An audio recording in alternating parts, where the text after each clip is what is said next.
Welcome back mga kalapatids dito sa aking YouTube channel. Ito ang Kapatids TV Vlog. So mga kalapatids, ang tips natin at content ngayon ay si Young Bird. Ano natin siya, magpapaligo tayo. So yun mga kalapatids, kung bago ka pa lang dito sa YouTube channel ko, please subscribe and don't forget hit notification bell para lagi kang update sa mga bagong video. Tara, samahan nyo ako.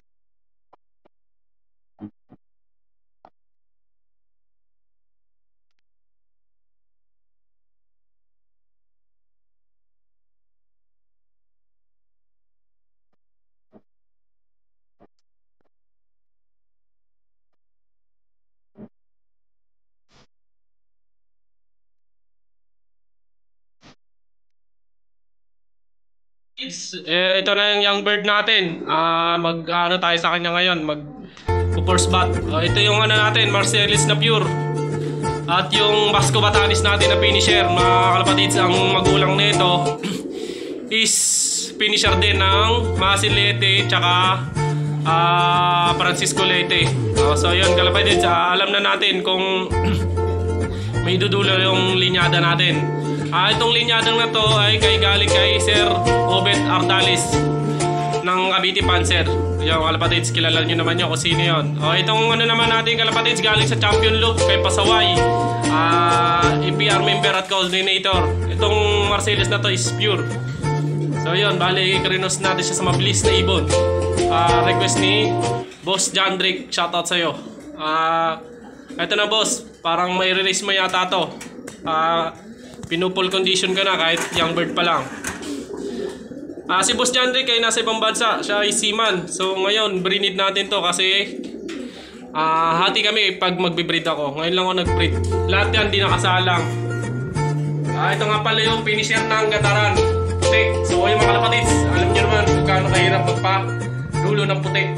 Kasi sobrang hirap. Yung ano niya, yung mga pakpak na mabilis mag-tistis. So yan, wala akong mga nakasalang. Ito mga Young Bird to mga kalapatids. Yan mga Young Bird yan, mga pang ano ko yan. Cross battle kaya kasi mga ano yan, mga dugo. Mga dugo magagaling yan, kaya cross battle ko. So yan kalapatids. Itong inakay, mga kalapatids, kailangan lagi nyo siyang titignan kung ang timbang niya ay hindi magaan. Hindi siya magaan at hindi siya mabigat. Ang timbang niya is balance lang. Ayan mga kalapatids. So ngayon mga kalapatids, ito ay 5 days pa lang. Mag 7 yatas. 5 days to 7 days. Yan mga kalapatids. Yan yung running days niya mga kalapatids. So itong Young Bird kalapatids, nakita nyo naman maliwalas ang mukha niya. Maliwalas. Yan mga kalapatids. Maliwalas. Parang tao. Wala mong pagkondisyon ng tao kasi maliwalas ang mukha. Tapos yung mga mata, malilinaw. So ayan, mga kalapatids, hindi siya malungkot na Young Bird. Malalaman mo yung Young Bird kung may sakit kasi hindi siya kumilos. Kumbaga, so yun mga kalapatids, what's up sa inyong lahat? Ngayon ay araw ng Sabado, ika-24 ng Setyembre. So yun mga kalapatids, ang papaluplay tayo. Titignan natin kung malalakas ang mga ibon natin. So yun. Labas!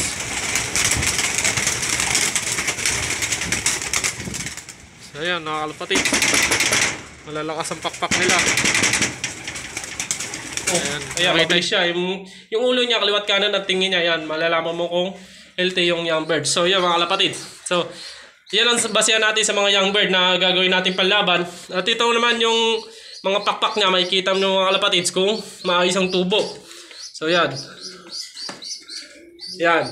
Isa rin sa basehan yan sa mga veteranong panser is tinitignan yan. Tsaka itong mga dilaw na kailangan, mga kalapatids, hindi siya kaagad natatanggal. Halimbawa ngayon sa edad niya is kunti na lang, yon malalaman mo kung malnourished ang ibon natin, yung inakay. So yung mga kalapatids, ito yung ibon na to, kailangan lagi mong minomonitor kasi dito pa lang malalaman mo kung healthy ang ibon mo. So yung mga kalapatids, itong mga ibon natin is kailangan ikumpara natin ito sa tao mga kalapatids. So kailangan lagi siyang minomonitor, ang bigat, gaan. So malalaman mo yan pagka malnourished ang ibon is magaan. Tapos pagka overweight naman, pangit. Di ba pag mga baby, laging tinitimbang yan.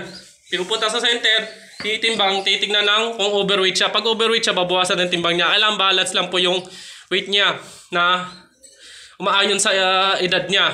So yun mga kalapatid. Tapos yung kung anong ginagawa ng baby is gawin din natin sa ibon. Halimbawa, gusto nyong malinis ang ibon na magandang pakpak na pagtubo, yun, papaliguan natin siya mga kalapatid. Kanina di tayo nakapagpaligo ng umaga kasi gawa ng makulimlim. Bale, pagka pinaliguan natin siya, malalamig siya. Ayan mga kalapatid. Running water lang yan. Yan ang ginagawa ko mga kalapatid. So ito, ayan, pagpalabas naman ako mga inakay ko na magaganda. At wala bang, kahit isa kanila, walang natamaan na sakit. One eye cold, cancer, wala. Napaka-TV ng mga ibong ko ngayon. So ayan mga kalapatids. Para makasingaw yung init ng katawan niya. Alam niyo naman kung anong benefits pag pinaliguan ng ibon. So ayan mga kalapatids, tapos na tayo magpaligo. So ayun. Hindi natin siya bibilad kalapatids. Pagkos ipapadampi lang natin yung init para yung matuyo lang ang balahibo niya. Yung pwede na yun balik sa nanay o kaya sa magulang niya. So yun mga kalapatids. May tips tayo tungkol sa mga young bird. Yung young bird mga kalapatids is kailangan hindi natin siya i-force feed. Hindi natin siyang yung bombits, yung binobombits yung inakay. So kalapatids, pangarira po yung ibon natin, hindi po niya kailangan ng force feed tsaka si hound feeds na may bombits.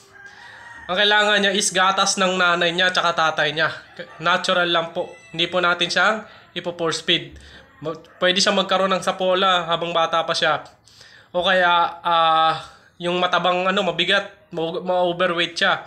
So hayaan natin yung magulang niya ang magsubo sa kanya para nababalance yung paglaki niya. Hindi siya na overweight, hindi siya magkakaroon ng sapola kasi may cause yun. Hindi po siya tulad ng mga lovebird o kaya parrot na pwede nyo subuan ng mga formula na bombits. So magkaiba yung kalapatids kasi yung parrot is tsaka lovebird, hindi naman siya pangkarera, nasa kulungan lang siya. So ngayon, ang natin doon is yung young bird na yung kalapati is pangarera. So kailangan balance siya na kinakain niya at mga masustansya. So hindi po natin siya kailangan i-force feed. So yun mga kalapatids, panoorin nyo to, panibagong kalaman ulit mga kalapatids para sa ating kalapatids. Kailangan, halimbawa pinaliguan nyo na Sabado, Linggo huwag nyo paliguan, bali ibabalik nyo ulit ng Lunes. Alternate lang mga kalapatids ang pagpapaligo natin sa mga ganito kasi lamigin po to. Kaya ako lang pinaliguan siya para maganda ang tubo ng pakpak niya. Is parang rin siya halaman. Pag di mo siya diligan, natutuyo. Kapag ang ibon naman na lagi nito pinapaliguan na parang na-condition siya. Bata pa lang, na-condition na natin siya. So yun ang advance natin mga kalapatids. At bata pa lang mga kalapatids, bibigyan na natin siya ng mga vitamins. Pang protection sa mga sakit.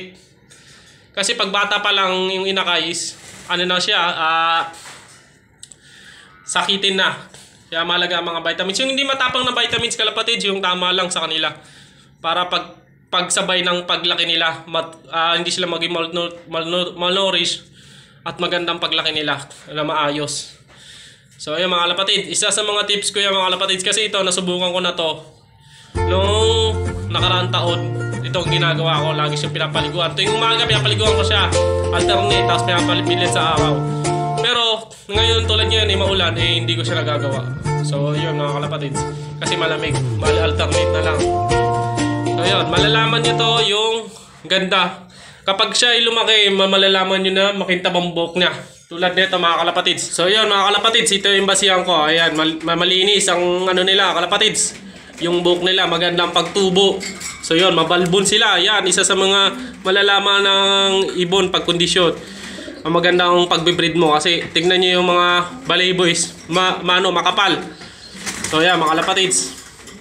At maliwalas ang nila, ang mga mata nila, ang mukha, itsura, yon. Mga postura nila maganda, mga tindig, yan mga kalapatids. Yan ang kagandahan. Pag bata pa lang is maganda ng kondisyon. So yun, mga kalapatids. So yun is, naano natin siya na patuyuin. Tara, ito, samahan nyo ako. Itong ano na to, kalapatids, is pinapalitan din to.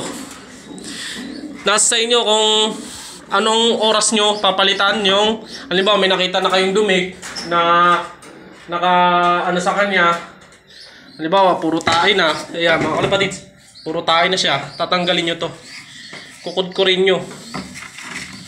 Yan. So hindi naman siya marumi kasi ano naman siya, buhangin. So yun, ito ang kagandahan na ito. Bukod sa malambot, hindi nag-deform yung buto ng mga alaga natin mga kalapatid. Ayan, tinanggal ko na siya kalapatid. At papalitan natin siya ng bago. So yun, dito may binistyle. Yan, binistyle na siya.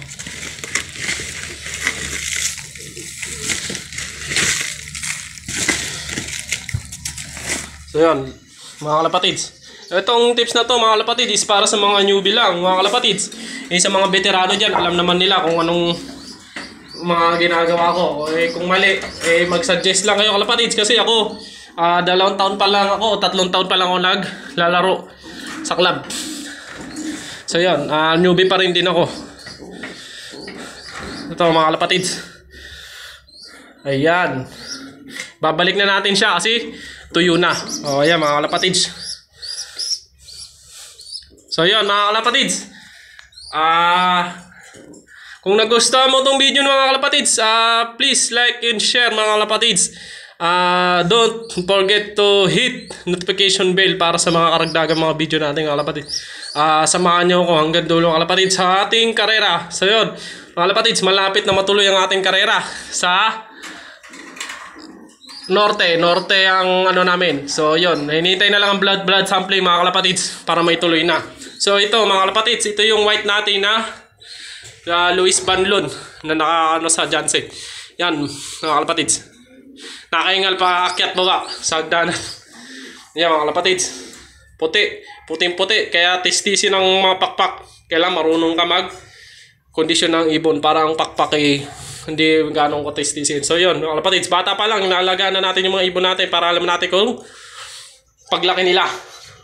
Lagi natin gagapain sa paglaki nila para magkaroon tayo ng magandang ibon. So yung mga kalapatids, tip ko lang, may maganda kang linyada pero sakitin naman, paano ka mananalo kalapatids? Baka sa kalagitnaan pa lang tumukod na yung ibon mo. Kaya kailangan magaling ang linyada mo, nakasuporta ka sa ibon na magaling. Tapos sinasama mo pa ng magandang kondisyon, yun. Tapos yung ibon mo is napakalakas. So yun mga kalapatids, ilalabang ka hanggang dulo. So yun lang mga kalapatids. God bless mga kalapatids, and keep safe sa everyone. So yun, sana samahan